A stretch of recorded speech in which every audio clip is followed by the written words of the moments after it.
Ich bin Dominik Gußmann, ich bin bildender Künstler und Druckgrafiker und zurzeit kommissarischer Leiter der neu eingerichteten Druckwerkstatt im Bernhardbau. Die Druckwerkstatt wurde konzipiert als ein Gemeinschaftsprojekt des Hauses der Stadtgeschichte Offenbach und des Klingspor-Museums. Und eine Besonderheit der Druckwerkstatt ist, dass eigentlich alle druckgrafischen Techniken außer dem Siebdruck abgedeckt werden können oder unter einem Dach versammelt sind. Ausgestattet ist die Druckwerkstatt im Bernhardbau mit insgesamt 6 Druckpressen und im Moment befinde ich mich vor 2 Reiberpressen für Lithografie, also klassischen Steindruck. Gebaut wurden beide wohl in der zweiten Hälfte des 19. Jahrhunderts in der Maschinenfabrik Karl Kraus in Leipzig. Gespendet sozusagen als Dauerleihgabe bzw. als Schenkung wurde die größere von beiden von dem Lithograph Walter Schautz. Und die kleinere der beiden Lithografiepressen ist eine Dauerleihgabe von Mann Roland Schedtfedt. Hier stehe ich vor einer Tiefdruck- bzw. Radierpresse, die im Jahr 1979 von der Firma Preisch gebaut wurde. Die Besonderheit der Radierpressen ist die, dass es sich dabei im Prinzip um Universalpressen handelt. Das heißt, dass es zum einen möglich ist, Tiefdrucke, also Radierungen bzw. Kupferstiche zu drucken, aber auch Hochdrucke oder auch Monotypien. Jetzt stehe ich vor einer sogenannten Stanhope-Presse, die im Jahr 1840 in Paris gebaut wurde. Und dabei handelt es sich um eine der ersten voll gusseisernen Buchdruckpressen, die es überhaupt gab. Hierbei handelt es sich um eine sogenannte Washington Press, also auch eine Buchdruckpresse, die im Jahr 1860 in New York gebaut wurde.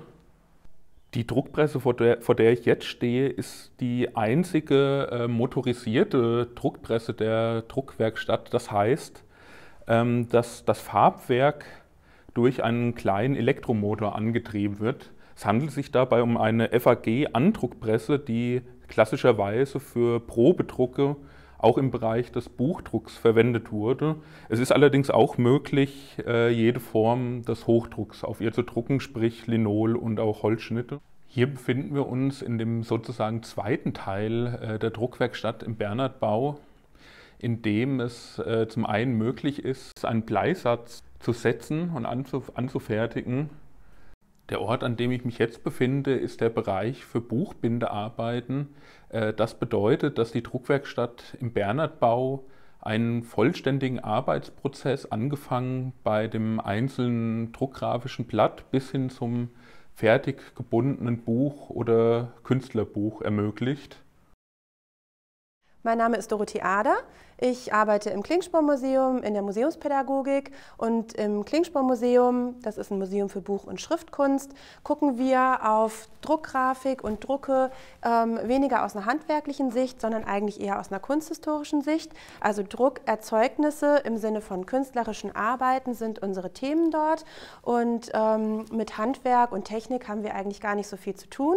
Aus pädagogischer Sicht ist es für mich aber natürlich ein riesiger Gewinn, hier in der Werkstatt arbeiten zu können und beispielsweise an so einer Presse wie dieser hier, an der Kniehebelpresse, wirklich zeigen zu können, wie so ein Druckvorgang sich vollzieht und auch hier weniger im handwerklichen Sinn, sondern eher im künstlerischen Sinn einen kreativen Prozess anzustoßen und dabei trotzdem im Blick zu haben, wie die Dinge eigentlich funktionieren.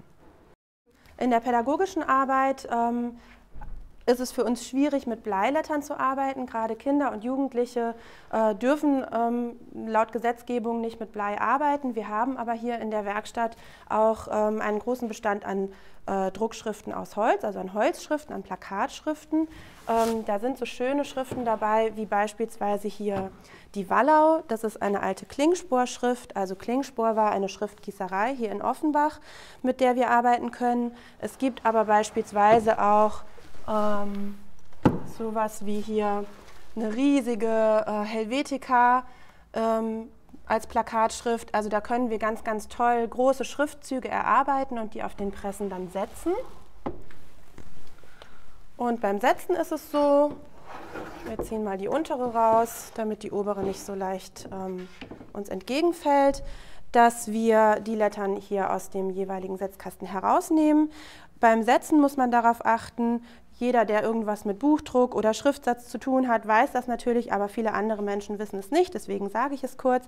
Man setzt natürlich spiegelverkehrt, das heißt, die Letter ist spiegelverkehrt und um da nicht völlig umdenken zu müssen, setzt man diese Lettern für einen Schriftzug auf dem Kopf. Dann kann man von links nach rechts setzen und muss sich da nicht weiter umdenken. Die Lettern haben hier eine Signatur, diese Rille, anhand der man überprüfen kann, ob man richtig rumgesetzt hat. Also wenn die Signatur durchgeht, dann hat man das richtig gemacht. So hätte man später im Druckbild ein Problem. Wenn wir hier mit Kindern und Jugendlichen arbeiten oder auch mit Menschen, die mit Schriftsatz nichts zu tun haben, machen wir es uns ein bisschen einfach. Das ist eigentlich, sage ich mal, technisch sicherlich nicht das, wie man das in einem richtigen Handwerksbetrieb tun würde. Wir setzen direkt auf die Presse und wir befestigen alles mit Satzmagneten. Das geht dann relativ schnell. Ich muss nicht den ganzen Satz in der Presse ausschließen und wir können flott arbeiten und mehrere Menschen an dem Druckprozess teilhaben lassen.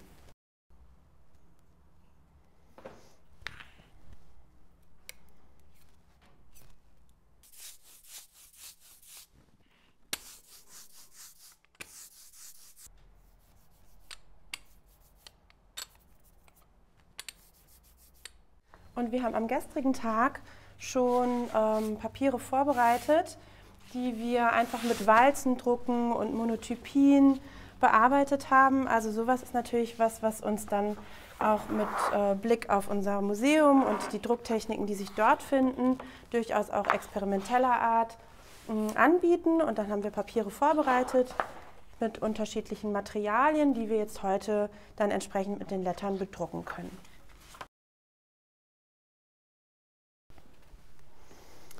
Der Vorgang ist am Ende der gleiche. Ich muss auch wieder überlegen, wie rum funktioniert dann das Buch, das ich jetzt auf der richtigen Seite drucke. Ich lege das Papier an.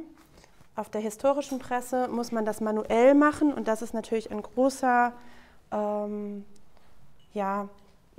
Faktor, wo viele Fehler passieren. Also wenn man was wirklich gerade hinkriegen muss, das schafft man eigentlich so manuell fast gar nicht, dann muss man sich einen entsprechenden Rahmen bauen.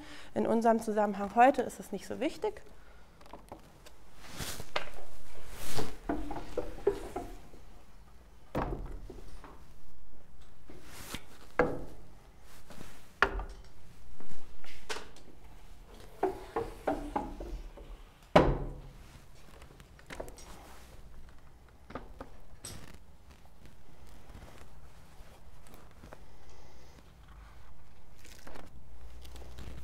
Ja, war der Andruck schöner, aber man kann es sich vorstellen.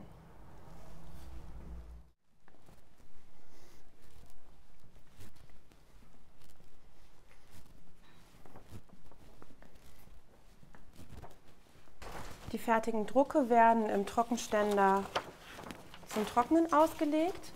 Hier haben wir jetzt schon die anderen Teile des Buches, das hier in der Werkstatt entstehen wird, vorbereitet. Die Druckwerkstatt bietet auch die Möglichkeit, Bleisätze zu nutzen, also entweder für Texte oder eben auch wirklich in so einem grafischeren Sinn, indem man beispielsweise Linien, Rahmen und Schmuck aller Art verwendet. Also da haben wir glücklicherweise einen ganz großen Bestand, auf den wir zurückgreifen können. Und im Moment versuchen wir uns an einem Musterbuch, das all diese Elemente einmal aufgreift, damit man mal einen Überblick hat, als Nutzerin, als Nutzer, welche Möglichkeiten es gibt.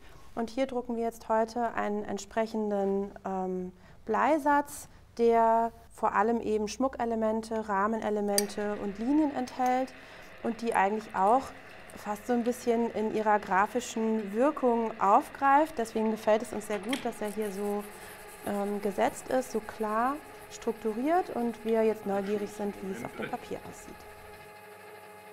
Alle Bestände an Schrift, Bleisätzen und sonstigem Satzmaterial stammen aus dem Verein Grafische Werkstatt für Technik und Kunst unter der Leitung von Klaus Kroner, die es hier in Offenbach gegeben hat.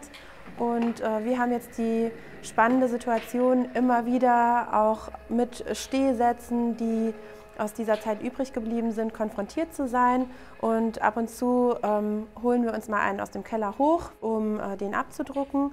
Und dann sind wir neugierig, was wir auf dem Papier zu sehen bekommen.